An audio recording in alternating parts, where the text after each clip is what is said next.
Hey, welcome to This Week in Pharmacy. I'm your host and the founder of the Pharmacy Podcast Network, Todd Uri. Today, January 30th, it's Friday. Can you believe that January is is already over? Like this is nuts of how fast. 2025 was pretty fast, but 2026 is heating up. It's been a good January. We've had the Pharmacy 50 Awards. It's just amazing to see how that has grown and the connections that are now being made with some of those winners and what that will do for their positioning, what it's going to do for their careers, how it's going to connect them to other people and opportunities.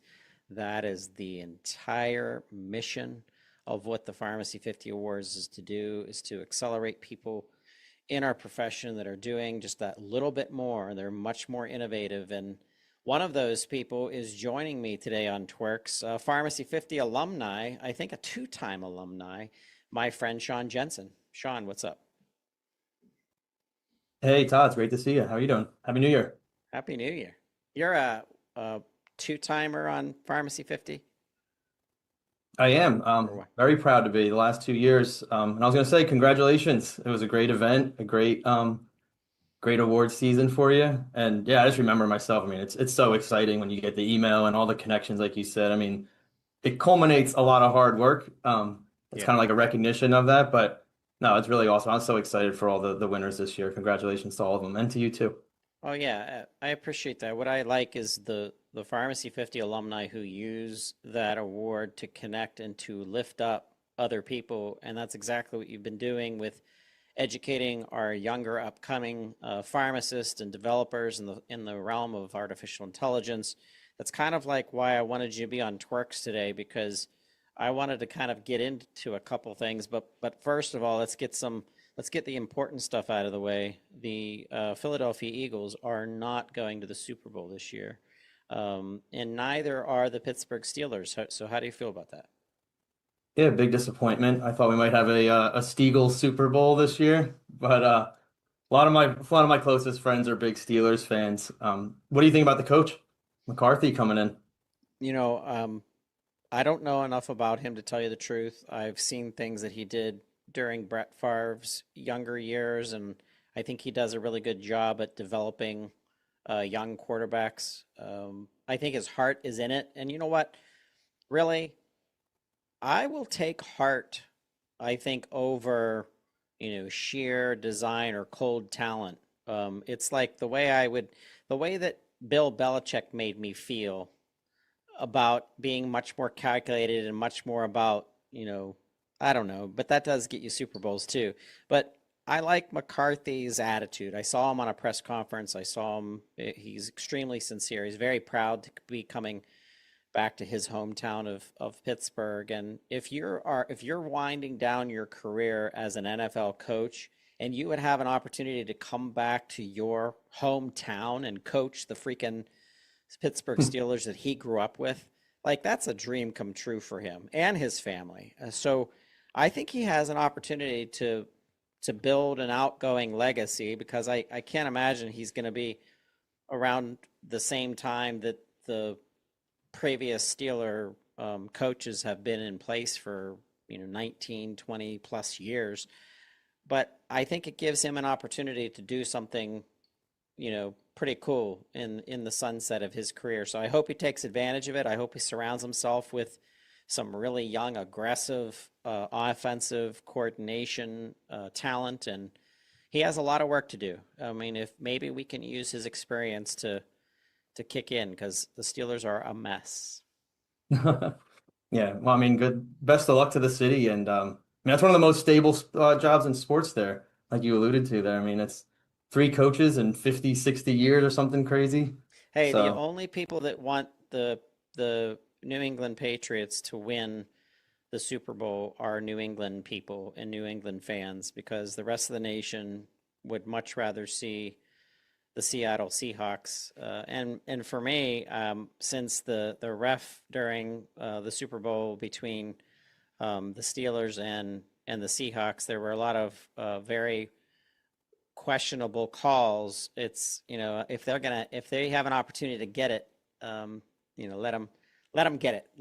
Well, not let them get it, but they'll have to fight for it. But I'd much rather see them win than the New England Patriots. Just to be honest, I hear on TWIRx.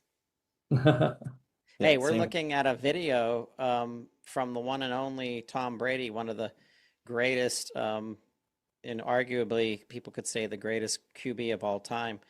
But he is now Hi, put I'm Tom a Brady. video. I'm Listen to here this. today to Listen talk to this. about eMed, where I proudly serve as the founding Chief Wellness Officer. We're working on something that I believe really matters: improving population health at scale so that people can feel better, perform better, and protect their long-term health. At eMed, the program is built around your biology. It's structured, it's accountable, and it's designed to help people stay on track. That mindset, discipline, consistency, showing up define my career. And it's the same mindset that drives real change in health over time.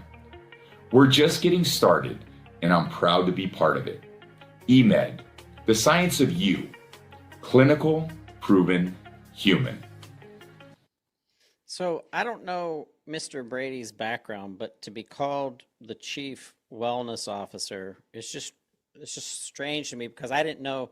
I haven't looked at his education, but I didn't think he had a medical background and the way that you use terminology in your background. However, you could be called a chief strategy officer and do just about anything for a company. So if you're the wellness officer, maybe he has a team of people under him. And by the way, to tell you the truth, I don't even know what eMed really does, but I do want to say this just from a public relations perspective. If you know where Tom Brady is physically and where eMed is physically as like a organization, I think it's down in Miami, Florida, and you're an independent pharmacy, you're an entrepreneurial pharmacist, you like medication management or you're into mental health, reach out to the eMed team.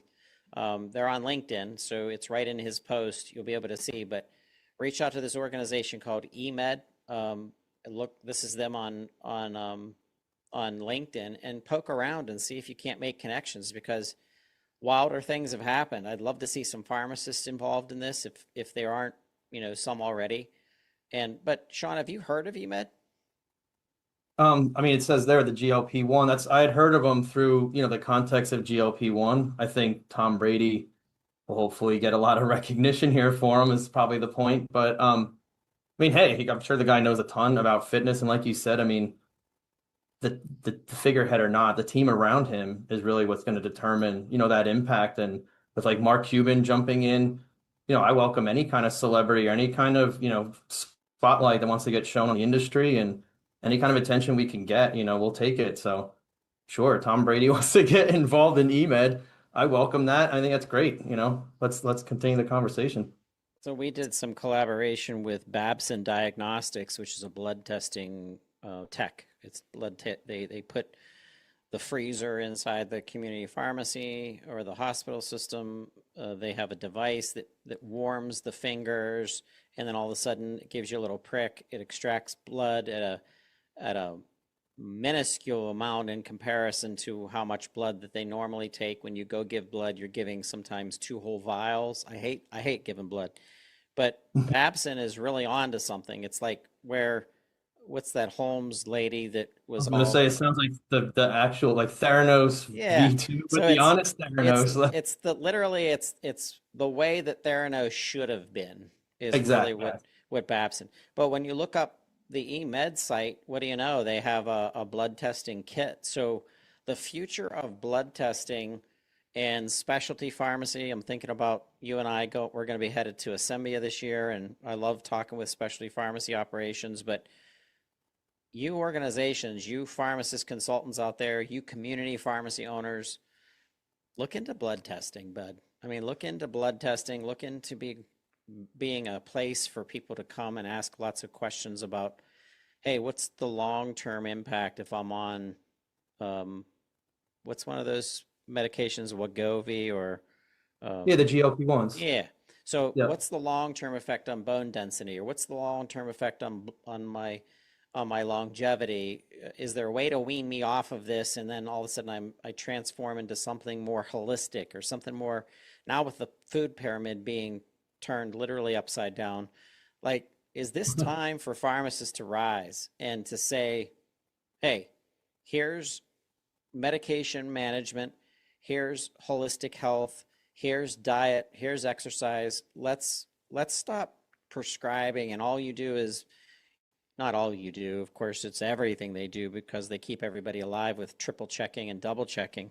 But the dispensing of that med, that's not the future of pharmacy. You know that because of your work in artificial intelligence creation of where that's going from workflows and things that you're doing. But share with us what you think. What do you think of blood testing and the access to the data and clarification of the medications that people are on? What do you think of that?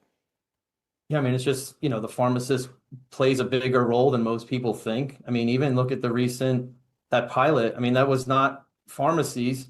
That was AI and, doing renewals through AI. What was it? I believe in Utah. Um, I mean, pharmacists can't prescribe or can't do, but the AI can. I mean, that's kind of getting a little wild that they would trust the AI more than the pharmacist. But yeah, I mean, blood testing, holistic health. I mean, there's so many avenues here, even just the clinical support that's always been in specialty pharmacy. I mean, there's so much more that pharmacists do than just, fill pill bottles and things like that. And the You technology mentioned, has enabled it. It's really given a lot of the data and a lot of it just facilitates much more communication and much more quicker action. Yeah, here you go. yeah, you mentioned this to me. Artificial intelligence begins prescribing medications in Utah, and we heard about this several weeks back, maybe 2 weeks back. And then, really, when I read through this, I don't completely understand what it's going to do. Obviously, there's no way that it's extracting every final check and review of a pharmacist based on the license needing to be, present in every prescription that's been reviewed by a pharmacist. But what do you think of this as an evolution in the use of AI?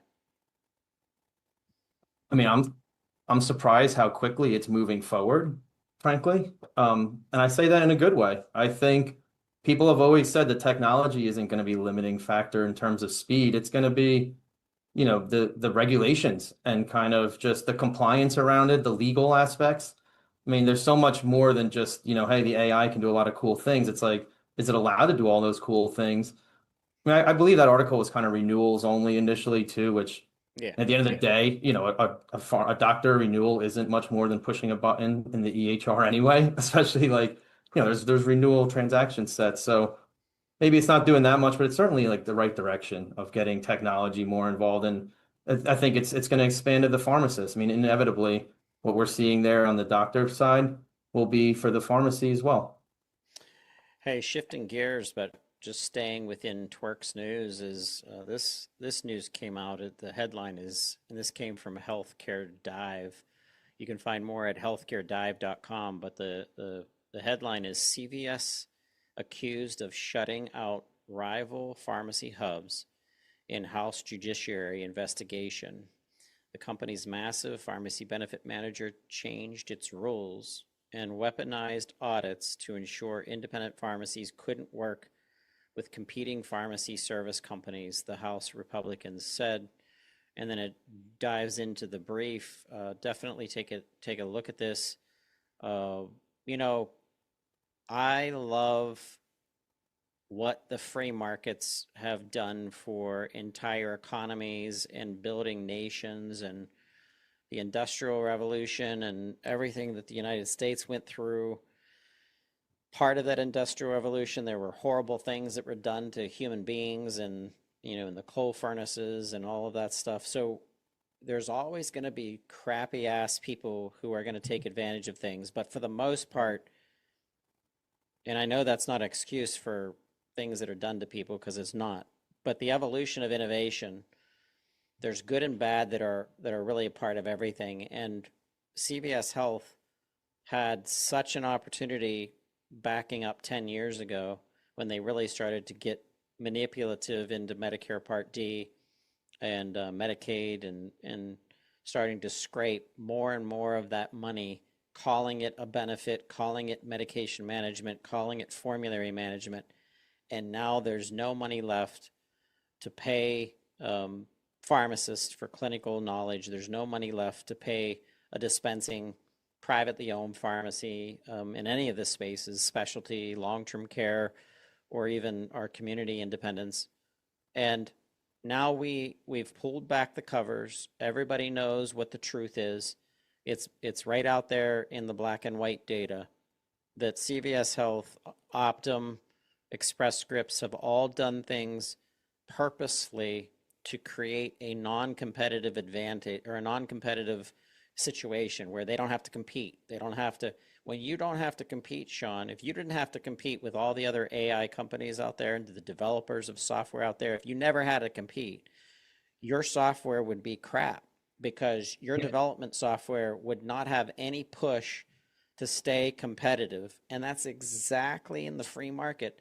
That's exactly how the pharmacy benefit managers have become the bane of healthcare, and they just suck out the money in the form of just profit and not where it needs to be applied, which, there's so many things, but I hated seeing that article. So, hey, thanks for bringing it to my attention. That was Sean's fault.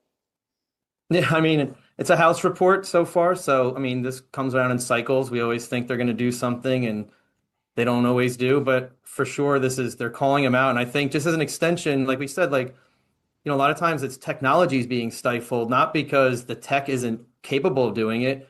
It's because the old guard doesn't want to allow it in. It's because compliance, there's all these other like human barriers.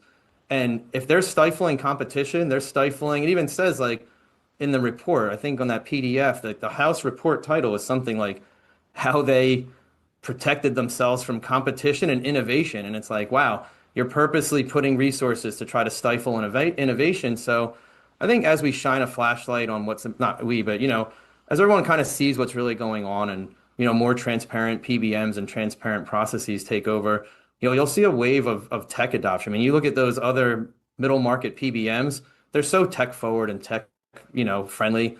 There's so much more that they're doing that you wonder why everyone else isn't doing it. And you got to wonder if they want all that, tech to be as easy as it could be and all that interoperability. Certainly, it doesn't seem like CVS Caremark wants interoperability with independent pharmacies where, there could be better collaboration. So we'll see where this heads. It's interesting though. My hats off to the House for doing something in this political climate. I'll stay neutral overall, but I was definitely happy to see them making some progress on the PBM reform and the investigation. So great step forward. Sorry for sharing the article. At least it's a Friday. No, it's all right. Thank God it's Friday because at least we got the weekend to maybe recover.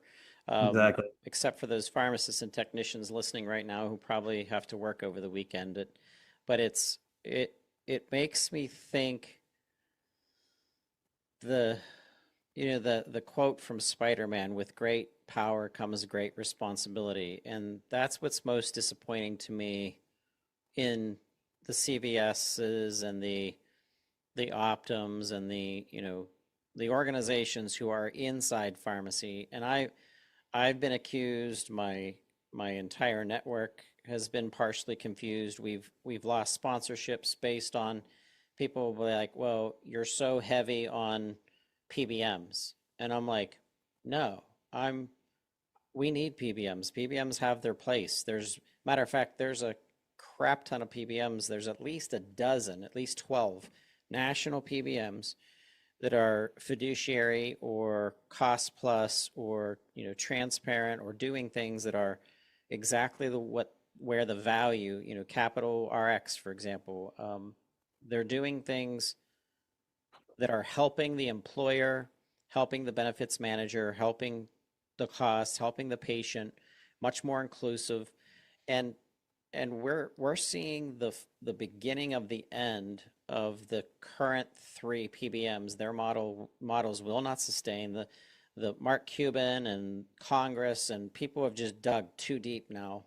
We're like, holy crap, look at all this tax benefit that's supposed to cover people that can't afford the medications, all this tax money that's supposed to cover our seniors, all this tax money that is reserved for specialty disease states that could really help people live and survive better, has been sucked up in the form of freaking profit. And Sean, I'm a capitalist. I want to make some money, and I do make money, through Pharmacy Podcast Network, and it's my livelihood.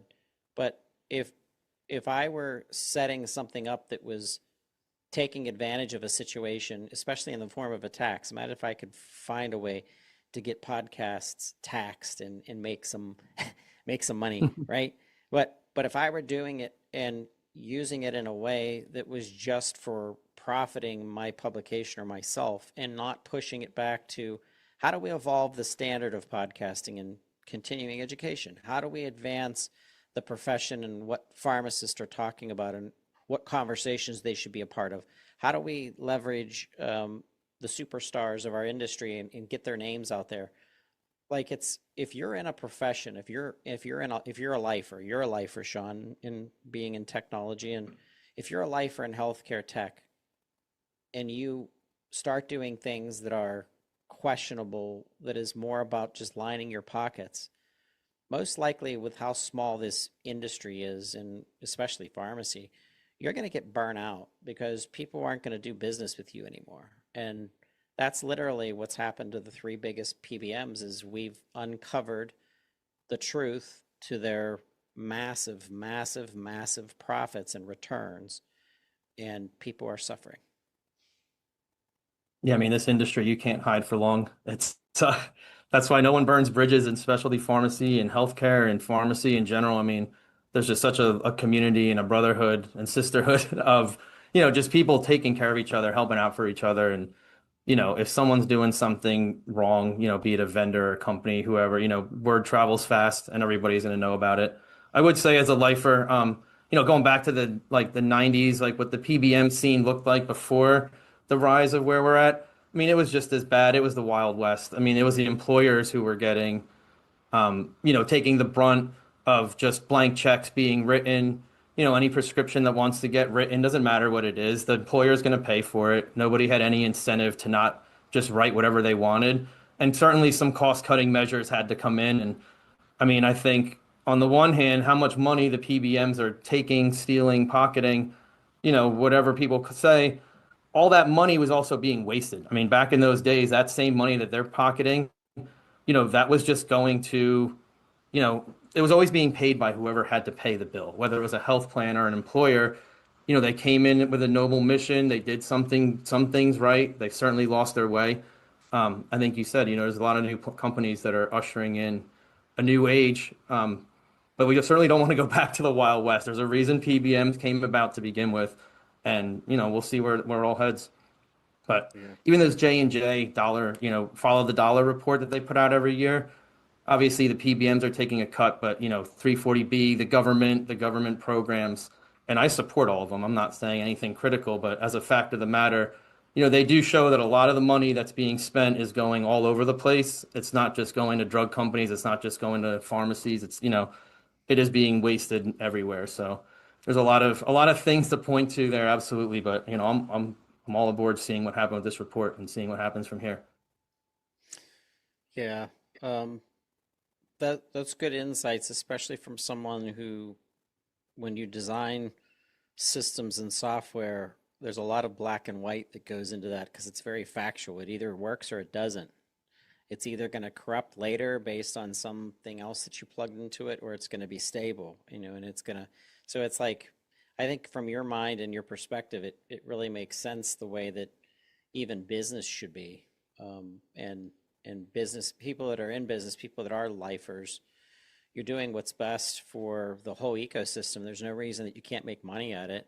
But it's got to be cyclical and giving Yeah. value back. And yeah, that's just it. Hey, last up on TWIRx news, not sure if you saw this, but this is from across the pond.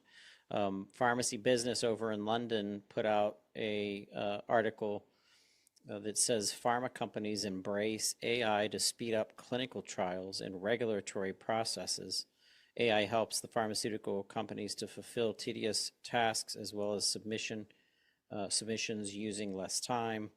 This absolutely makes sense to me. Here's where AI lies.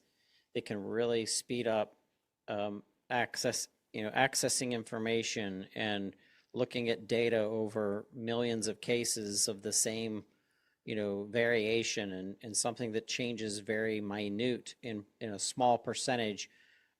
Let's pretend that they do 1 million people on a specific drug, and they saw this tiny, tiny 2% of this horrible outcome, right? Now you're able to kind of basically take that same data and now leapfrog the speed of clinical research, because now you're relying on the data that AI has brought to the table because of all the outcomes of 1 million people.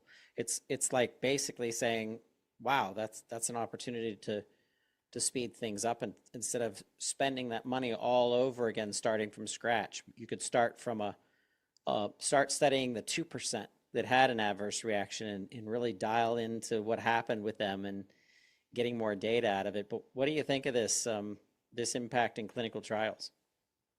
I mean, that's one of the areas pharmaceuticals are benefiting in a practical way from AI more than almost anyone else in the healthcare ecosystem. I mean, there's so many areas where pharma is using AI right now. And I mean, this is to help.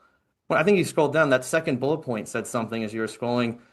Look at Novartis, from a selection time from weeks to a 2-hour meeting. I mean, I think that headline right there kind of says it all. I mean, that's what happens. But even like on the formulation side, I've heard of, they're able to, I'm not sure the right word for it, but like create the molecules or synthesize. It's like they're able to hit the mark in like hours, days, weeks, rather than years, where, AI is just looking at this data and it's putting together models and it's doing so much so quickly that, they're able to bring these drugs to market, not just because they're making manpower, and doing efficiency gains, but even in the research, like AI is finding, better products to build, lack of a better word, you know, so quickly that it's like drugs are coming to market and they are being found, it's crazy how much the pharma is being impacted right now. Yeah. Yep. Yep. Really exciting.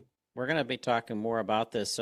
We would like to put together this mind share of people that are getting much deeper into using artificial intelligence for different components of the entire pharmacy care ecosystem: pharma, research, clinical trials, and even the specific player.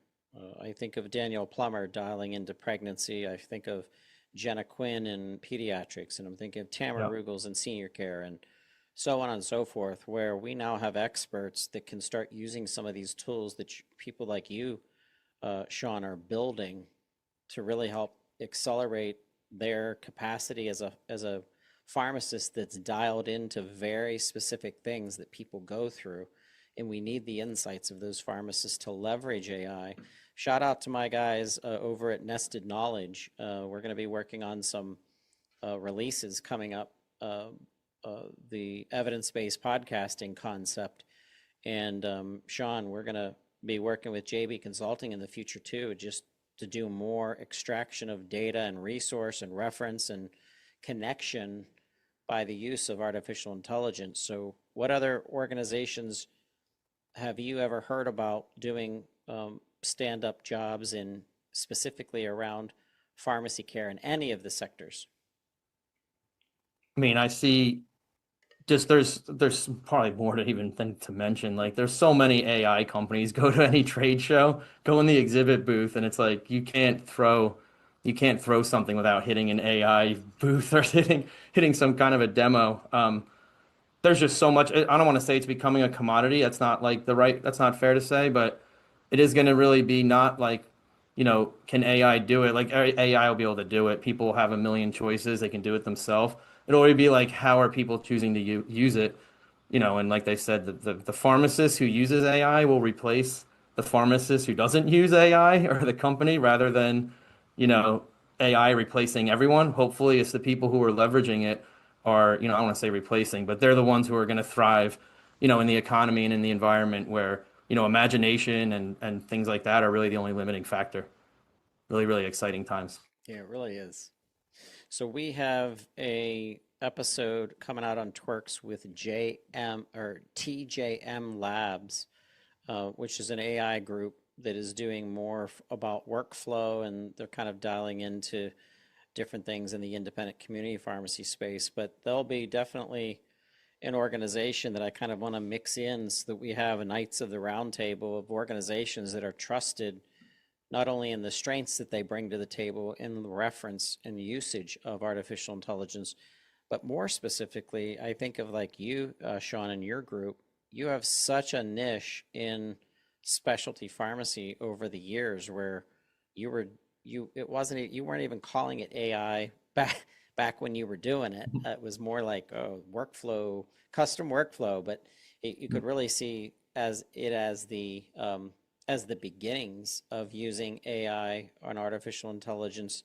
Is probably more like artificial reference back then to reference data and stuff like that. But yeah, you guys have come a long way. It's pretty neat to see where you are today. When did you start really dialing into specialty pharmacy? Our first project was, I think, 1998. We were building a workflow automation and optimization tool for an infusion site down in Delaware, and they were explaining to us, all the different workflows and why, they're doing more than just filling prescriptions. And they explained kind of what we do. They didn't say specialty, but, they were explaining the clinical management and how after it goes out, we still have to call the patient and we have these reminders to reach out and questions we ask. And they were explaining therapy management to us back then. So we were building tools out, back then to help, with prior auth automation when that started coming out, and all the things everyone has seen. But yeah, it's been a great journey. I mean, it's such a fun, rewarding industry to be in. I mean, the work, it lines people's pockets, like you said, it's capitalist, but really at the end of the day, I mean, it's patients, it's pharmacists, it's caregivers, it's families. I mean, there's a lot of great things that can, warm the heart to say, within the pharmacy industry as a whole. And when, my team's staying up late and writing lots of code and Yeah. automating something, sure, that's fun, that's awesome. We're all challenged by it. But when you actually see the result and like, family members, their children are getting medication sooner, in some cases the same day, not like weeks or months later, because we're just smashing these barriers, to access and these things that just took so much time. Technology's moving it forward at every step of the way so that people don't have to wait weeks and months to start a therapy. I mean, you used to hear that and just blew your mind how that could happen. And it still happens, but technology is really accelerating, in so many good ways, the patient experience and also for the caregivers and the family. So our company here at JB, we always think about the caregivers, the family, the patients, and that's obviously why we're here. I know every other pharmacist, that's how they feel as well. All right, so you have to promise to get back on TWIRx. Let's dig into let's build another conversation with someone else that's out there that's doing it, using it, and then also the tools that you're developing in specialty pharmacy. Sean, let's get a couple of your pharmacy clients to come on and really talk about how this impacts workflow, patient care, the dreaded prior authorization processes. Hey, if you're watching us live on LinkedIn, on Instagram, YouTube, thanks so much for watching TWIRx today. Today's TWIRx is going to be brought to you by multiple organizations, but a shout out to IPC, Independent Pharmacy Cooperative. I was talking to Marc Essensa. You're going to hear that interview, I think, coming next. He's coming in the studio, going to be talking with us. Marc Essensa, the CEO of IPC, this is a guy that I want you to meet up with, Sean, when we're all at the Assembia 20, the Access 26 Summit. This is like my Super Bowl business drill down in specialty pharmacy, and it's one of my most favorite conferences. You cannot beat the food there. A shout out to our team over at Assembia and what they do and how hard they work. Shout out to Chris Benz. He's just amazing. But talk to us a little bit about Access 26. What do you want to do when you and I are going to have a segment on the show floor? But what do you want to accomplish at Access this year? I can't wait. I mean, this is like you said, this is the Super Bowl. Everyone loves it out there. And I think just hearing what people are actually doing, like last year, there was a lot of people talking about what they plan to do, what they're hoping to do. A lot of follow the leader in terms of tech adoption. I can't wait to kind of talk to some of the companies about what they have been doing in the last year. Um, we got Charlie Sheen and Elvis You know, Duran. do you know Kind what's of speaks funny? for Like itself. when I see superstars, showing up at Access to pharmacy, and they get some really good people. I'll give it to them. They do. They Do you certainly know? do. I would rather meet up with Sheila Arquette, or I would rather meet up with Harry Travis, or I would rather meet up with you than get an opportunity to talk with Elvis Duran. Not that he's not cool and what he's done and everything, but like when I go to these business conferences, like I want to get in the heads and I want to talk to the movers and shakers inside specialty pharmacy. And Charlie Sheen, I mean, if I could get a photo op, that might be cool, but that's not the guy I want to talk to when I'm Yeah. I mean, it's the good news is you can do both. You can still talk to Sheila and Harry because they'll all still be out there. Um, I mean, hey, they get star power is what Assembia has always done. They do a great job. Um, you got Fish actually bookending at the Sphere too. The band Fish for the Fish Wow, heads out there. I did not Um, know that.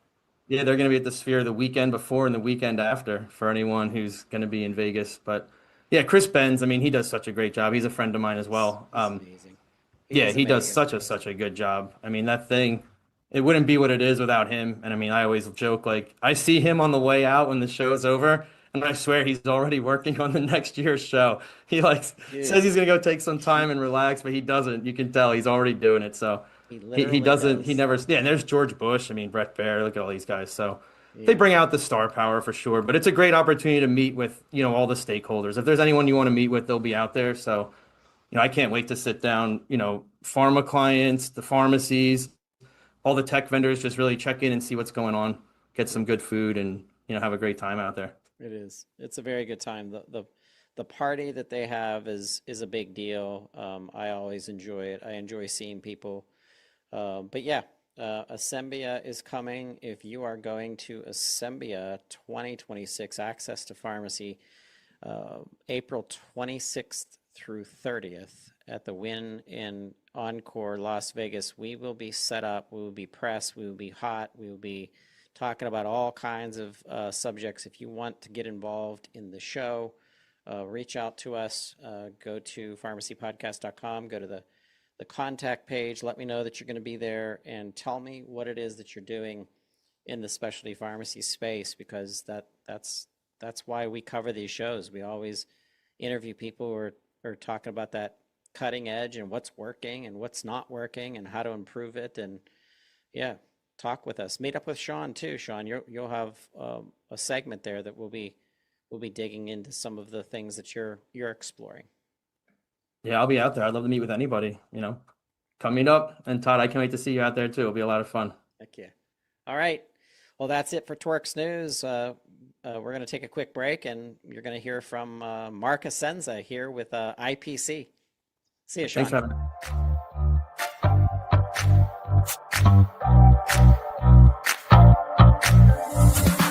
This episode is sponsored by Independent Pharmacy Cooperative, widely known as IPC. Established in 1983, IPC is the nation's largest group purchasing organization owned by independent pharmacy. With a mission of maximizing the success of community pharmacists, IPC works to provide members with access to effective programs and services designed to enhance profitability for independent pharmacy. Read more about our mission by checking out our website at ipcrx.com. That's ipcrx.com.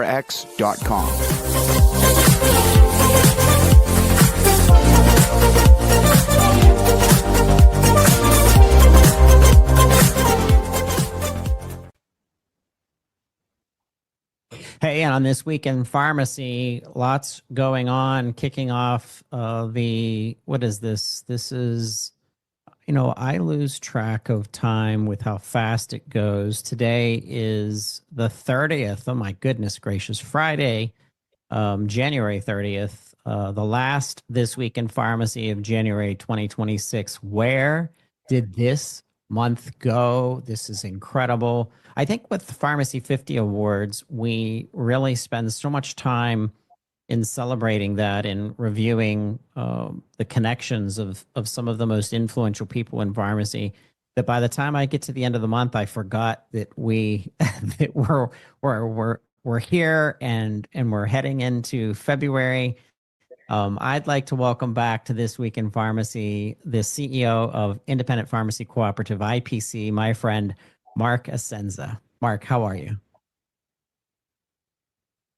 Oh, good to see you, and Happy New Year to you and all your viewers and listeners. Nice to see you. Nice to see you too. Lots happening in such a short amount of time. I think that it's February already. I can't believe that that it's gone that fast. We're in the midst of Snowmageddon here in southwestern Pennsylvania. How are you guys holding up where you're at? I think your whole family's off today because of the weather. Yeah, we've definitely had an ice storm. I live in Dallas, although our corporate offices are in Madison, Wisconsin, but both locations are having challenges. But I've got the whole family home, and it's been nice as much as I travel to actually have the kids in the house. And although they're always wondering what Dad's doing in his office all day. All right, let's get into business. So this week in pharmacy, we'd very much like to talk about the future of independent community pharmacy, some of the focuses that you amplify, the success of our independent community pharmacies throughout the nation. But before that, there was some news that just came out in This Week in Pharmacy, and that was the story of the payment card settlement. And you guys did a great job on the blog. I'm going to have this blog link in the show notes where it says the payment card settlement, a practical guide. But give us an overview of this, Marc. I mean, we're very excited that we've been listened to by the courts and getting the settlement down for independent pharmacy, where we've been cut out of these payment cards in the past. And what we've tried to do is on our own website is exactly how do you log in and start directing your funds back to you. We've already had a couple of manufacturers that we've already received notice exactly what the dollar figures are back at the IPC office, because we also get it not only at the individual level but at the corporate level.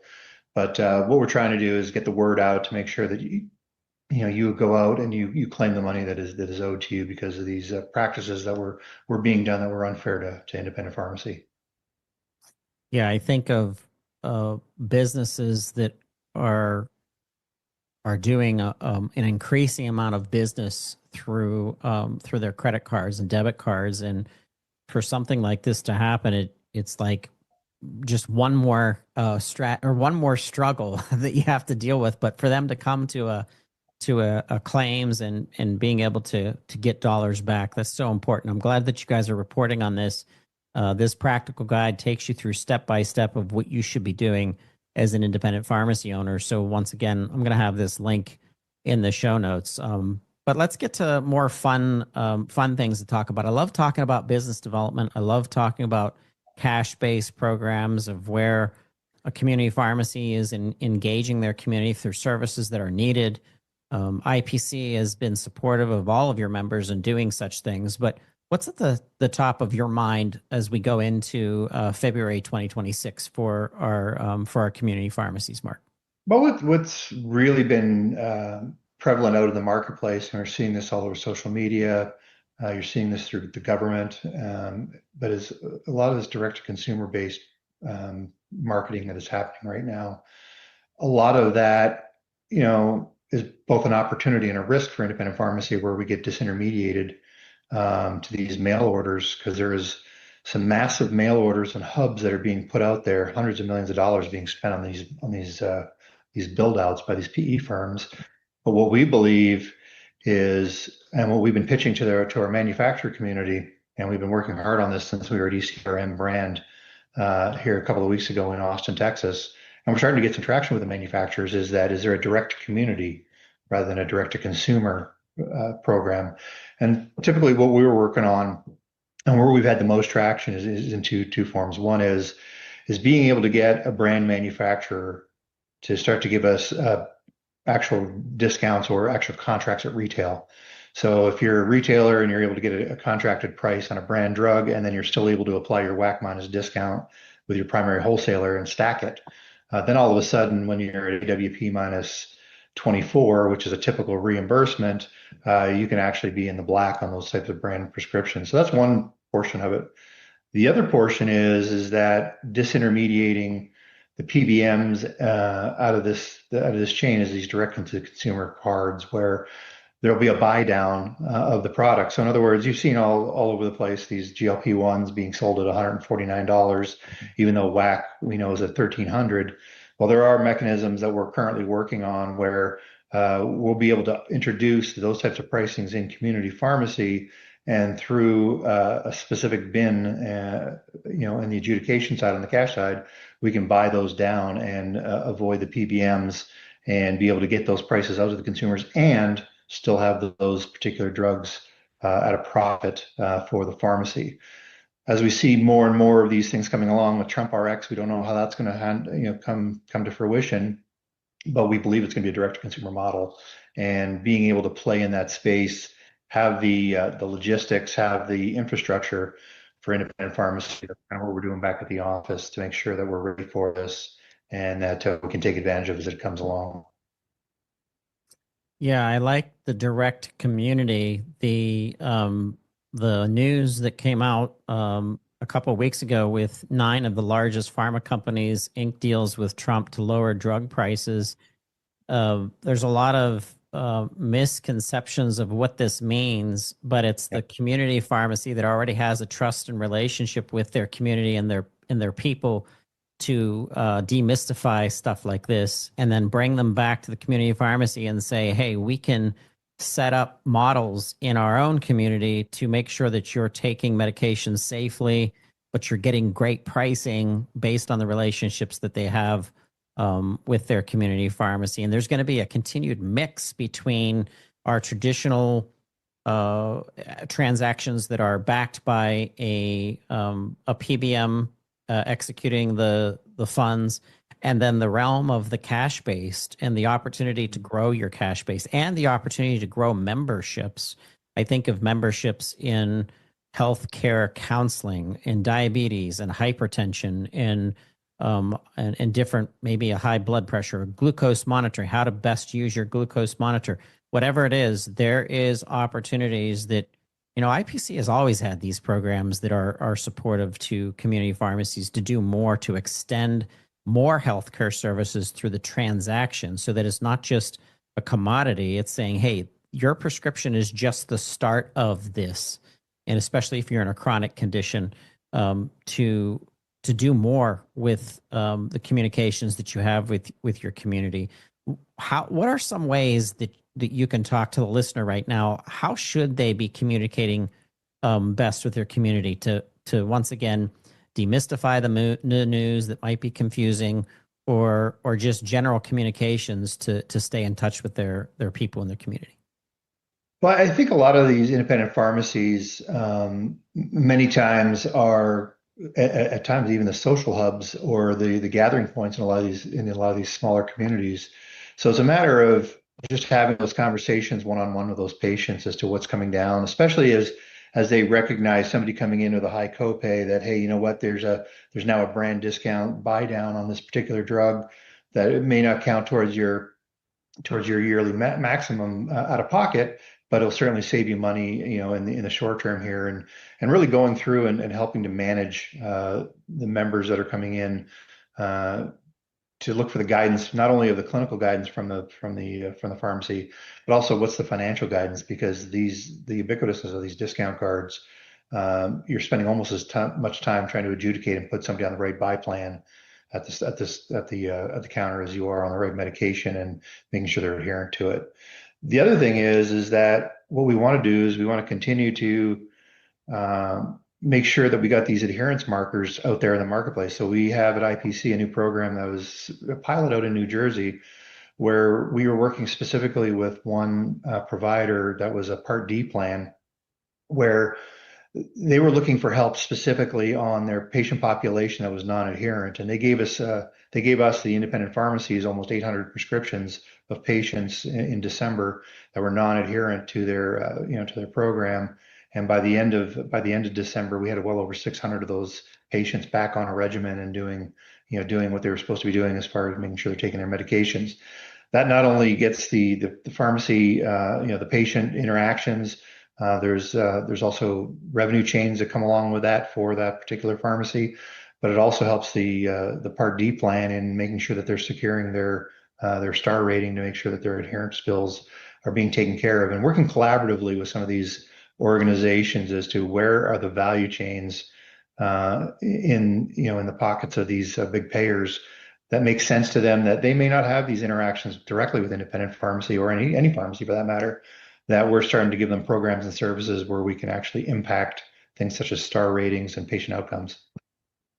Mark, it's funny to think that big organizations that drill down into local representation value the relationships that the community pharmacies have with their patients and how that means better healthcare overall. We've always talked about our community pharmacies reaching out to their local state representatives on a yearly basis to give them updates of what's happening, either through a tour or through a legislative day or something. But doing that same thing for your insurers, especially if there's local representation, to bring them into your pharmacy and say, here's what's going on if they work with them as a payer. It's the human to human connection that all of a sudden people are like, wow, there's ideas that start going off, and then these payers start leaning into these community pharmacies that have these strong relationships. I think that's important. I think the creativity that's coming out of your team and what you guys are constantly seeing, because you're not just seeing it from one community. IPC is seeing it from the entire nation, and being able to see what's working in San Francisco versus what's working in Camden, New Jersey. And I think that there's a lot of data and there's a lot of qualifiable ways of accelerating success, especially with the mixture of direct to consumer and cash based, and what Mark Cuban is doing. And so the public ends up scratching their head a lot and not really understanding what's going on. And I think that trust that's already there is so important for education and communication.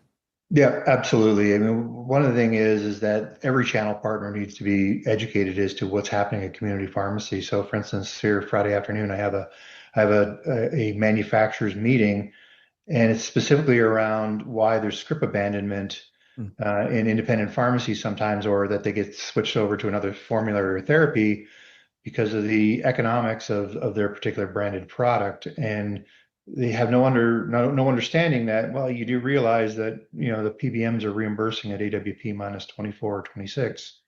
So unless you're buying from your wholesaler at WAC minus 12, which doesn't exist anywhere, those are always underwater. So of course, these trusted advisors out in the community are going to make sure that the doctors are writing for the scripts that make sense for the patient, make sense for the pharmacy to be able to support these patients through their health journey. So between manufacturers, lawmakers, payers, employers, all those types of things, it's a matter of never stopping the education and never stop flying the flag as to exactly what it is, because a lot of people have absolutely no clue as to what's happening out in the marketplace, because it's a very complex thing. It is. It's confusing, and with confusion comes mistrust, and therein lies a way to capitalize on your relationship with your community as a pharmacy owner, reaching out to a mayor, reaching out to a state rep, reaching out to a health community center. Grow beyond pharmacy advertising to attract new growth with IPC. There's a place on the website of the IPC cooperative where you can go and you can find some guidance about marketing and about communications. The team at IPC has a deep understanding and knowledge, not only in general, but even regional, and being able to tap into something that's happening regionally. But take advantage of that. If you're listening and you don't have that kind of relationship with a buying group or an organization that you're working with, check them out and see if there's someone on the team that can bring some light and a new way of turning a new program that will equal new foot traffic to your pharmacy, as well as new engagement. And those relationships and building is so important for growth, Mark. That's why I love being in touch with so many of your team members, and how important it is to have the right mix of people on your team between government relations and business development and marketing and account management, and even the warehouse of what you guys are doing. This is awesome. Yeah, it's been definitely a journey the last several years as we try to reimagine what IPC is from being a volume aggregator to being a pharmacy services company. And I think we've taken a lot of steps in making sure that we're able to give our members practical items that they can implement within workflow that will, affect the bottom line, will increase patient traffic, will improve reimbursements. But it's a continuing journey. So, I mean, 2026 is a very unique year. I think the IRA drugs at the beginning of this month, and now that we're 30 days in, um, we were looking at it being, quite potentially even catastrophic, but it seems to have been quite muted, and it seems to be working. The things that are on Beacon seem to be showing up, and luckily, knock on wood, we weren't impacted by any of the WAC decreases where we were sitting on any inventory where we ended up losing money. And I know we advertised that heavily to the members to make sure they did the same. So those are the types of things where you've got the IRA drugs, you got the next set of IRA drugs coming in, you've got the Trump RX coming in, which will be a buy down program. A lot of these things will be rebated on this MFN, or most favored nation, with the drugs that the administration is talking about. So there's going to be implications on your GCR, from the IRA drugs. There's going to be certainly cash flow implications from some of these other programs where you're going to have to be making sure that you're putting in for these rebates or buy downs. But it's never not changing. But I think that what we're trying to do at IPC is help everybody navigate through it and create programs to maximize the benefit to the stores, but also become an important partner to manufacturers, insurers, and whatnot. So we actually get paid for what we do, and that's kind of what we're trying to do. And part of that is, as you well know, with the latest bill that hopefully passes the Senate here, we do have a Medicare Part D implication to that, which will be fairly positive for us. It's got some any willing provider status. It's got recognizes reasonable and relevant drug pricing reimbursements. De-links some of the compensation that's out there with the PBMs. So it's not PBM reform, but certainly we're excited that it's a step forward in the right direction. And we continue to fight PBM reform where we can get rid of spread pricing, get the NADAC pricing in for pharmacies, as well as at some point getting into provider status where we can start to manage at the top of our license and become an important part of the healthcare destination in America, because we are the most accessible part of the ecosystem. I mean, most people see their pharmacist at least once a month, and maybe their doctors once a quarter or twice a year. So we're trying to make sure that we give everybody the tools, as well as the legislation behind it, to be able to manage to the top of their licenses, as they do in other countries. Absolutely. Thank you, Marc. Thank you so much for giving us an update and preparing us for 2026. I cannot wait to see you at some of the upcoming national conferences that are going to be popping up. I can't believe how fast things are coming. We know that you'll be at Sembia. Your team will be obviously at the NCPA. I think we're going to be reconvening in the IPC booth at the Big McKesson show. And now it's Idea Share there in June. Yeah, Idea Share. That's the idea. But I also wanted to make an announcement that we have a special new team member of IPC coming on, who I've known since 2013 through LinkedIn, which is Shelley Bailey, in your strategy department. And I would just want to say congratulations to Shelley. I can't wait to have her on this week in pharmacy and dial in and connect with her and get some of her ideas. I think that's a strong person to have on your team. Absolutely. She's an independent pharmacy owner.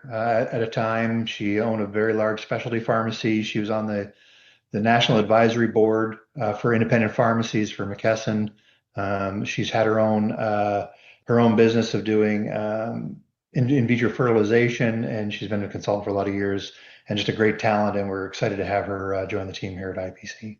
We're excited too. Can't wait to once again have her on the show. So we have targeted you, Shelley. A shout out to Shelley Bailey. You're coming on TWIRx. We've got to get to a TWIRx event for you. But Marc, this has been special. Thank you so much for being on This Week in Pharmacy. Thank you for having me, and thank you for all that you do on a daily basis and a weekly basis for all those independent pharmacists that are out there to keep them informed and keep our chins up. Absolutely. Take a look at ipcrx.com. Once again, that's ipcrx.com. And we thank you, IPC, for sponsoring today's TWIRx. And we're going to take a short break and we'll be right back.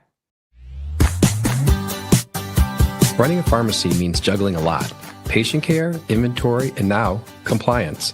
That's where MatchRx comes in.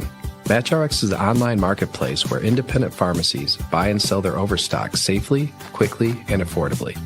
You can also shop from 11 plus trusted secondary wholesalers all in one place. We're here to make pharmacy ownership easier, connecting you to savings, trusted partners, and simple tools that help you stay compliant with confidence. MatchRx, where pharmacy meets trust, compliance, and opportunity. Visit MatchRx.com to learn more. That's MatchRx.com.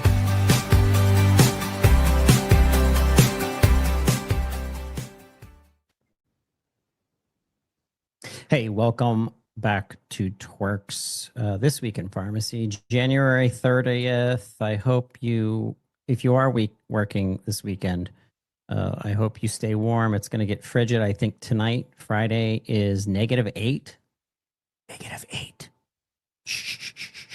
Negative freaking 8 here in southwestern Pennsylvania in the Pittsburgh area. Hey, I have a interview with someone at the last minute I was able to get on This Week in Pharmacy and take advantage of LinkedIn and of Instagram. The power of social media when it's used correctly is just freaking amazing. And I looked into Saki Patel and her background in the formation of something called CuraVoice, and how she's going to be leveraging AI and of course consultancy internally with her partner to build this system that helps pharmacy students, young pharmacists, learn better communication skills. This freaking idea set my head on fire. So I'm so excited to welcome to TWIRx today, Saki. It's so good to see you.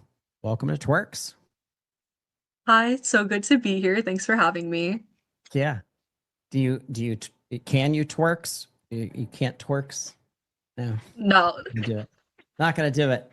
Maybe someday when we're all together, maybe at 8, one of these days. 2026, we'll go out to the club or something like that. And in sunny California. Can't wait. I need some sunny California. -8. What's the coldest it is where you're at right now? 60s. Oh, shut I up. hate to rub salt in the wound, but yeah, when you said -8, I was like, yeah, that couldn't be us. My poor puppies will go out in the morning to go to the bathroom first thing in the morning, and they're not even out there, not even 2 minutes. They're like right back to the door. They're like, this is too cold. It's so good. I bet. My preface, and you being a co-founder of CuraVoice, you're at UCI Pharmaceutical Sciences. This is your 3rd year going in. 2026, you're going to graduate, what, 2027? Yes. Okay. So, goodness gracious, how are you building a company and freaking going to pharmacy school? Like, do you need any more stuff to think about and to do? Like, that's crazy. Yeah, it's definitely been a process. But I think it helps that I'm extremely passionate about what I'm building. So pretty much my free time that I spend on doing this, like, it doesn't really feel like work. So I do appreciate that. Well, what I'm excited about is how much this makes sense in this age, and so lots of discussion and lots of debate on a group of people in media and public relations.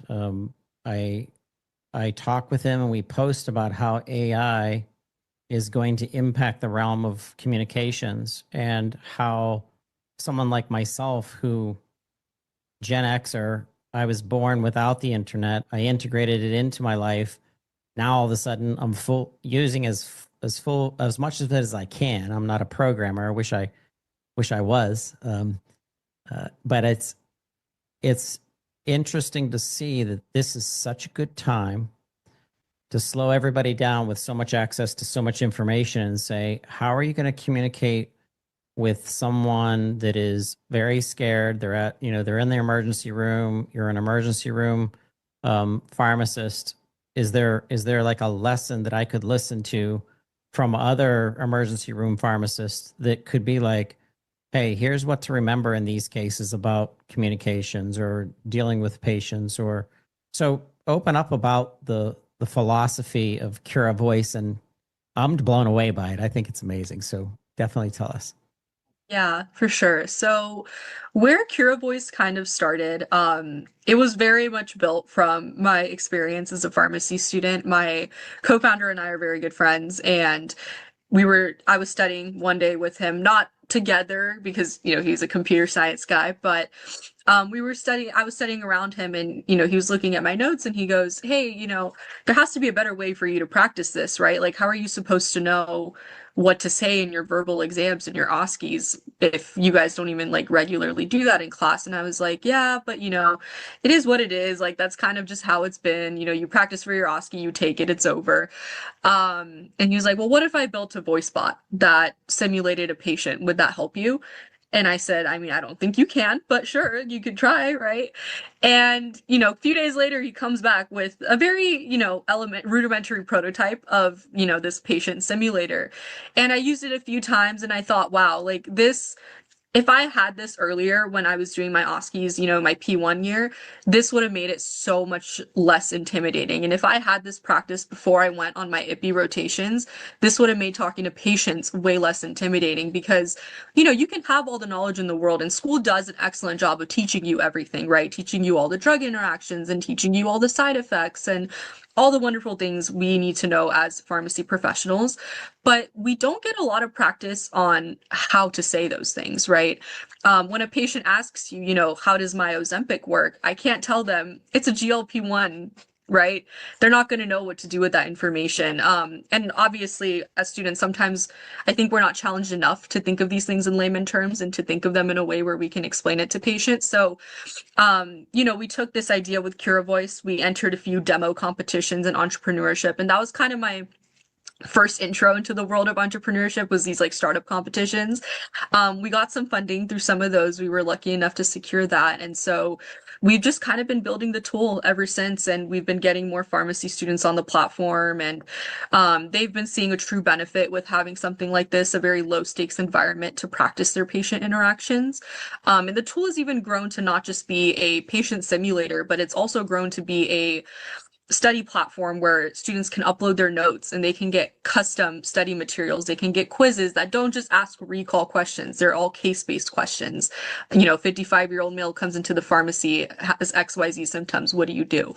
And there's a bunch of different ways that we attune to different learning styles. So we have quizzes, flashcards, mind maps, SOAP notes. So it does generate custom SOAP notes based on whatever lectures you upload. And then of course the simulation feature. So you can either practice with very specific ones catered to your slide deck, or you can just, go nuts and go random, and you can type in your own scenario if you really want to. And the tool gives practice with both clinical scenarios and non-clinical scenarios. So, sometimes patients ask, why did I pay this much for co-paid this in January, but I didn't pay anything last month, right? And so it's a skill being able to explain those things. And I think that's definitely not a portion we really get talked to enough about in school. So I think having that kind of on the side as adjunct practice can definitely help us prepare for the real world. So that's kind of Cura Voice's origin story and where we stand as a company right now, pretty much. I love it. Saki, this is visionary, and I think it could continue to grow. I see applications for this and so many learning instances, not only for pharmacy students and for new pharmacy students, but for our pharmacy technicians, and understanding how to handle certain difficult cases. And, if you exercise a muscle and then you go out for competition, or you go out for a triathlon, and you've done a lot of training and a lot of stretching, guess what? You're probably not going to get injured, most likely, because your body's ready for it, and your performance for that actual event is huge. And that's exactly what Cura Voice is. It's an exercise machine to hit a portion of what it means to be a pharmacist in probably just about any setting, because I can see this. We go to every conference under the sun for specialty pharmacy, for community, for long-term care, for technology, and even the big events like HLTH Health, which it's a mashup of every person, even the financing organizations and the big businesses and the VC companies. But this makes sense, and this is coming from your perspective, which is very important, because you're doing it from, hey, this is what I was going through at the time. And like you said, imagine that at P1 level, you already, had something like this, which you could feed and have it feed back to you extra questions from a lesson that you just learned, and having the voice start interacting with that data. So this is brilliant. Thank you. Thank you so much. Yeah. So you told me before you came into the studio that you're headed to APHA 2026. So tell our listeners where you're going to be and how they can meet up with you if they're going to go. Yes, so we'll be in Los Angeles for APHA 2026. We'll be at booth 823 in the exhibitor hall. So if you are going, please stop by. I would love to say hi and just talk to you about the tool and, whatever else you want to talk about. I just love meeting other pharmacy people, really. So yeah, come see us if you have the time. That's awesome. So what part of the country are you in right now? I'm in Irvine, California, so SoCal. So this is how far for you of a trip? If traffic is forgiving, about 45 minutes. See, that's nice. I'm from Pittsburgh, so we have a huge conference center down, in the downtown, and no one ever comes to Pittsburgh in the pharmacy world. I always have to go. The closest conferences I get are if there's one in Harrisburg, which is usually the Pennsylvania Pharmacists Association, or maybe like Columbus or Cleveland that is about 2 hours away. And if I can drive to a conference, it's my favorite, because I don't have to put up with airports. I don't have to put up with the bag stuff, and I get to carry more stuff. And so I'd much rather drive. Oh yeah, 100%. All right. Well, I so excited that you got to come on This Week in Pharmacy. You have to promise me that you'll be coming back to TWIRx in the future to talk more with us. Yes, for sure. We'll be back. We'll be right back as well, so hang on. Feeling lost with the complexities of pharmacy accounting? In pharmacy today, there's so many different, variables and issues that impact the pharmacy books, records, accounting, the profitability of the store, so forth. There's different components of pharmacy that have its own nuances from an accounting standpoint. And so it's tricky. There's no doubt about it. Ready to take your pharmacy to the next level but don't know where to start? Sykes & Company is here to help.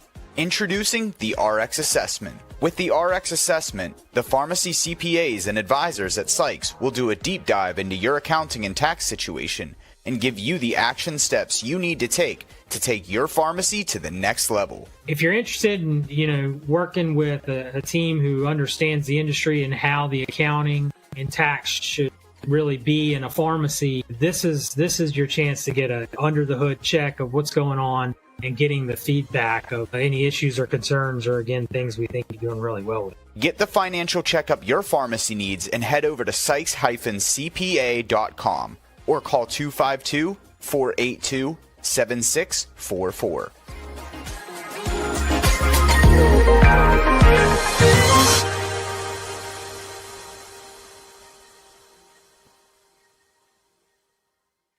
Hey, welcome back to This Week in Pharmacy, and what a day it's been. Holy cow.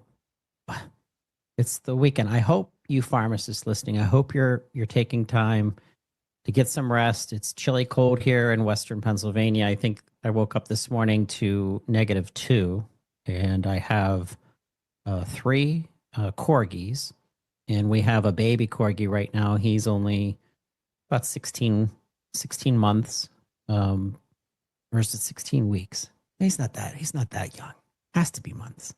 Anyway, so I'm teaching him to go outside with the other 2 adult corgis. It's so easy to potty train dogs that can follow other dogs. And I don't know if anyone has a puppy right now, but if you can team up with a adult dog, it takes, I think it takes training to a much more accelerated level. But my one middle-aged corgi, she's about 5 or 6. She held her paw up this morning while she was outside, and I've never seen her do that. And it was because of how freaking cold it was outside this morning. So if you're dealing with the cold, know that I'm thinking about you, and we tell us what you went through. Send us some pictures of shoveling your walkway. It's a way to get through it. I like the personalization of what our network has created. Thank you so much for all of your feedback from the Pharmacy 50 Awards. We're getting so much attention from LinkedIn and through Instagram. Thank you so much for recognizing people in our profession that are really changing the game and really trying to do more with less. That's what our independent communities are going through. That's what some of our health systems and hospitals are going through. They have to turn over high quality care with less resources and sometimes staffing. So it's changing. I see 2026 is going to be a great year. Hey, I want to talk about change. I want to talk about expertise today. And if you listened in on the last several months, I think starting in July of 2025, the Pharmacy Podcast Network has been talking more and more and featuring more people, more pharmacists who are dialing into contraception and birth control and how important that is, especially with some of the shutdown that we saw happening with Planned Parenthoods throughout the country. I don't really care at all what your politics are. I'm more concerned with where is our people, where are women, where are men, where are our families accessing contraception consultancy and oversight. And I was like, what better provider who already has access to all the knowledge around other medications that patient might be going through, or their family, or whatever, that could impact so many things in their life, but now put birth control in their hands, and especially where they're able to prescribe. So I'm really excited about this whole concept, and we're going to have more and more content on dialing into the clinical, the research, the technology that's going to be involved, the engagement, the education. So stay tuned to more Pharmacy Podcast Network and This Week in Pharmacy. But on This Week in Pharmacy, I'm welcoming Dr. Jenny Newland onto the show from the birth control pharmacist community. Welcome, Jenny. Hi, thanks so much for having me. Absolutely. So Sally is a hero of mine. She was the first pharmacist. Sally Raffi, Dr. Raffi brought us much of the information that helped kick us off with understanding how more pharmacists, how more community pharmacy, how more consultant pharmacists can get involved in contraception and family planning. And like I said, doesn't it make sense as a PharmD to use, and a pharmacist to use all of that other information points about a patient's total health? And now we dial into contraception. Expand on your vision of how a pharmacist can blow that up. Yeah, I think pharmacists are really well positioned. There's over 350 different FDA-approved birth control. So who would know better about what's best for an individual patient than drug experts? Because there are so many different options that each have their own little nuances and, things that may make them the best choice for a patient or not. And so with my work with birth control pharmacists, we're really focused on working with people on the ground who are providing care and figuring out what do they need to be able to do this. Because previous research has shown the majority of pharmacists think this is a good idea. They want to provide access for their patients. They're very interested in it. They have the educational background and preparation, but the problem is not many are doing it. So we're really interested in kind of partnering with those who are providing care and figuring out what is it that you need to be able to actually put this into action? All right, let's talk about the research side of it, because you are the director of research for the birth control pharmacist, which is freaking cool. Shout out to our pharmacists out there who are wanting to make a career change, or pharmacy students who are thinking, I'd love to go into research. I want you to listen in to what Jenny has to share, and I also want you to connect with her on LinkedIn. So if you go to LinkedIn, put in Jenny, and it's Newlon, it's Newlon. Connect with her, let her know that you heard her on This Week in Pharmacy. But talk to us about the research side of this.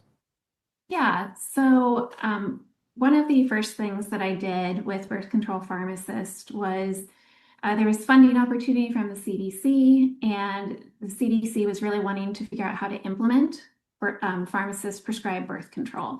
And so what we did was we put together a study where we actually spoke with a number of different stakeholders. So we talked to pharmacists, we talked to staff, we talked to pharmacy owners, we talked to pharmacy executives, and we were trying to figure out, what do you need to be able to provide this service? And then out of all the ideas that you have, which seem the most feasible? Because we really wanted our research to translate into action, which is sometimes a gap that we kind of see coming out of academia. We see lots of research that looks into all these great things and we learn amazing things, but then there's kind of that gap where things aren't always being translated into practice. And so we wanted to see, of all the ideas of how we can actually implement this service, which seem most feasible to you. So from that, we were able to collect some really actionable items, and some of the things that came out of that, we then moved on into our next phase of research, which we're currently doing, which is to actually build those resources for people and put it into practice in the real world. So we're actually going to be launching a software soon, and pharmacists will be using that software, and we're going to see the impact that that has on patients' access to care, as well as pharmacists' comfort with providing a service, like how easily they are able to integrate it into their workflow and address all those barriers that we've seen prior. So Jenny, we're noticing the rise of the consultant pharmacist out there. When I first knew what I thought consultant pharmacist was, and this is the way that it was originally, was, hey, you're in long-term care pharmacy, you're taking care of our seniors, you dial into dementia, or you dial into joint issues, and now you become this expert, which is freaking amazing. And shout out to Dr. Tamara Rugels, who's our podcaster that's all about senior care. I love it. However, the consultant pharmacist of today is getting into balancing integrative medicine in the pharmaceutical lines. They're getting into healthcare coaching, which now makes sense, because now it's not only it's taking into account your asthma medication or your diabetes or something. So then I heard about Jenna Quinn, Dr. Quinn, dialing into pediatrics, and so when you start dialing in specifically into birth control and to build the trust, pharmacists very trusted anyway, but now you have research that can be accessed by a pharmacist or a physician or a specialist, and that's a big part of trust building. It's also a big part of the evolution of what pharmacists are going to be doing in the future. Pharmacists today, some of them will never touch a medication or never dispense a medication. It has to do with the ongoing impact of a certain substance, or the pharmacological or the pharmacogenomics or the allergy or the whatever it is, the testing that's going to be coming in. Would you expand upon where you see the opportunity for our consultant pharmacists going in the realm of contraception? Yeah, I think that instead of looking at birth control as its own isolated service, I do think looking at it as an isolated service might be the easiest way for many independent pharmacies to start providing the service. But I think if you want to be more specialized, I think there's definitely opportunity to look at the patient more holistically. It's not just birth control, but if they need birth control, the first easiest step is, should they have advanced provision emergency contraception? That may be needed. Also looking at vaccinations. Are they, have they had the HPV vaccine? Are there other risk factors or other things that they should be looking into? If they're getting birth control, maybe, for certain patients, depending on risk factors, that might open up a conversation about PrEP for HIV prevention. Yeah. So I think it's really about looking at the patient as a whole. And so many of these services, if you figure out what's allowed in your state, documentation, billing, it's much easier to continue to expand that into the other services that you're allowed to do. So I think it's, don't just look at it as birth control in isolation. I think there's opportunities to sort of bundle all the services together, thinking about the patient. Yeah, I know pharmacists are encountering a lot of different barriers, but they're super motivated to. Sorry, I'm hearing Sally. Yeah, I wanted to play something for our listeners, and of course, technology did not help me. But there was an article that came out in the news just this week that was all about birth control and pharmacists and the opportunity. And I think, once again, that's super important, because the consultant pharmacist who is listening right now, who's building their business, who's building their practice, who's reaching out to primary care, who's reaching out to pediatrics or a specialist of some kind in their community where they have a mile radius that's expanding. We have pharmacists who are driving 60 miles to meet with a group of physicians that are dialing into something very specific. That's where a huge portion of the future of pharmacists. I can't stand the naysayers, Jenny. I'm always a half glass full kind of guy. And when I hear them, well, what about the future of pharmacists and our jobs? And there's all these closings of stores, and we are in a crappy time right now in the profession. It's just the way it is right now. But guess what's happening?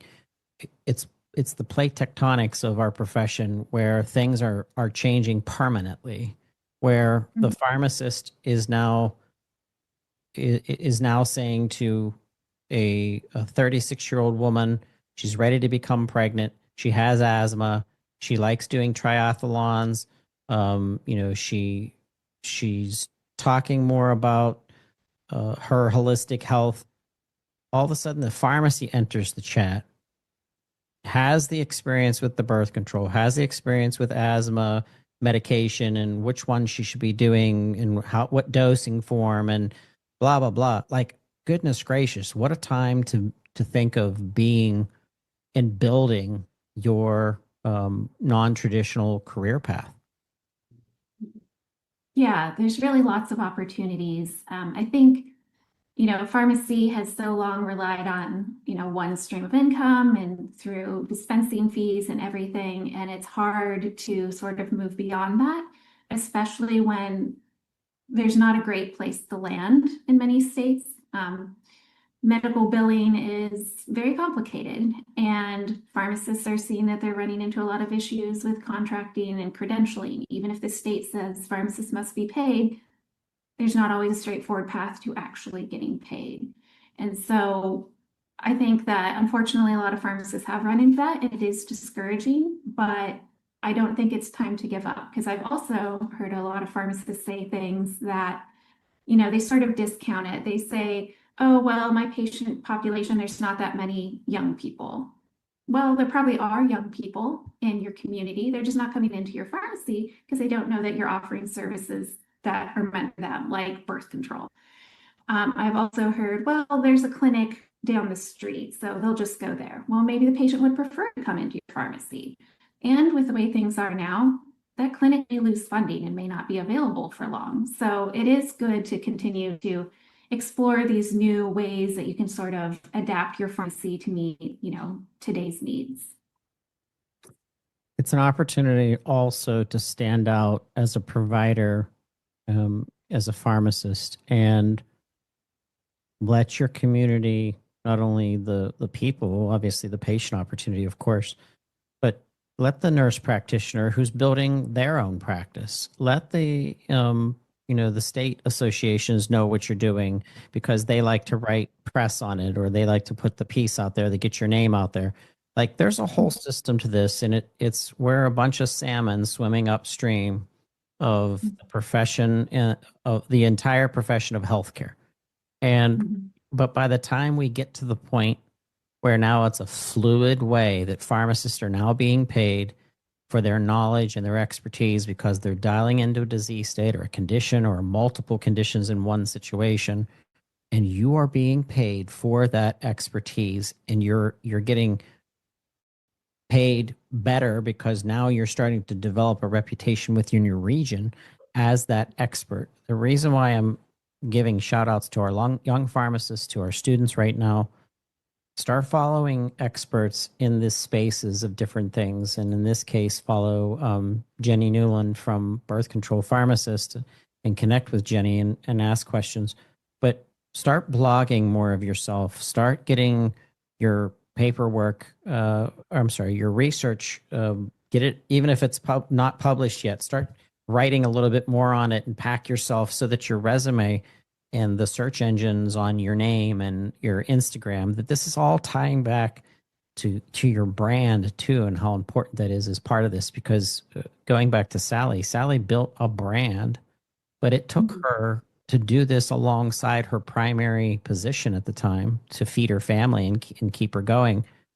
And then she transformed into what now is known as the birth control pharmacist, which is crazy. But a shout out to those pharmacists out there who, if you want to make a move in your career, you have to always be working at that.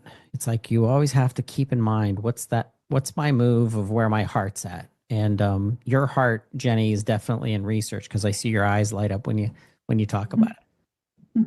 Yeah, I was very excited to make a change when I went back to grad school. I actually didn't originally know research was what I was going to do. I thought I would go back and teach, and that's how I would make a difference and change the profession. But along the way, I realized research was a great way to do that, because a great way to make change is to have evidence to support it. So. Absolutely. I love that.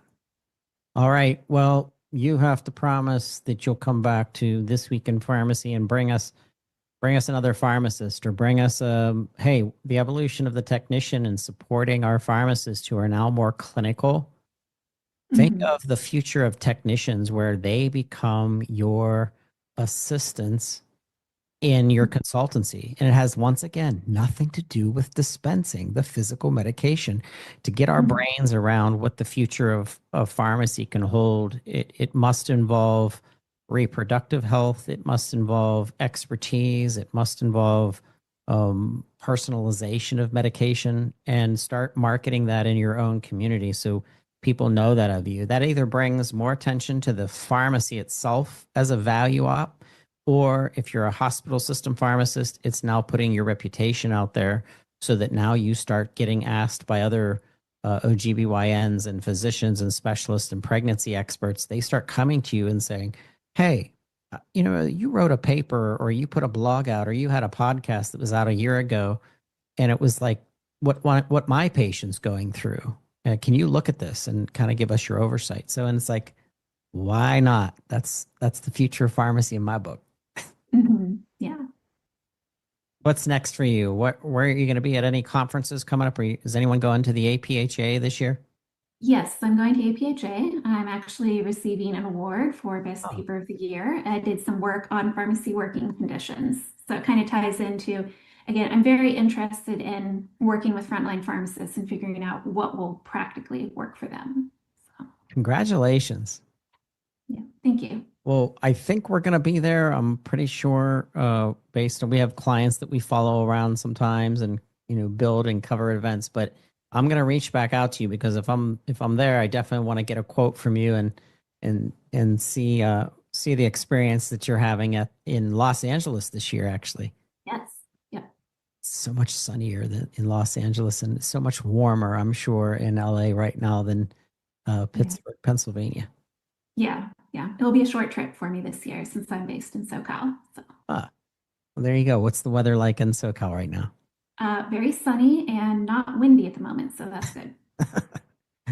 Shut up, Jenny. I don't want to talk about it. I know I've been very quiet this week. I'm trying not to make my friends and family jealous that are spread out and dealing with this ice storm. So. Yeah. All right. Well, thank you for being on This Week in Pharmacy. Thank you to our pharmacists out there who are changing the game and are working at this. If you ever want any ideas about how to build your brand or connecting with pharmacists that are in a space that you want to get into, reach out to us at the Pharmacy Podcast Network and we'll get you in touch with somebody. But Jenny, thanks for being on TWIRx. Yep. Thank you for having me.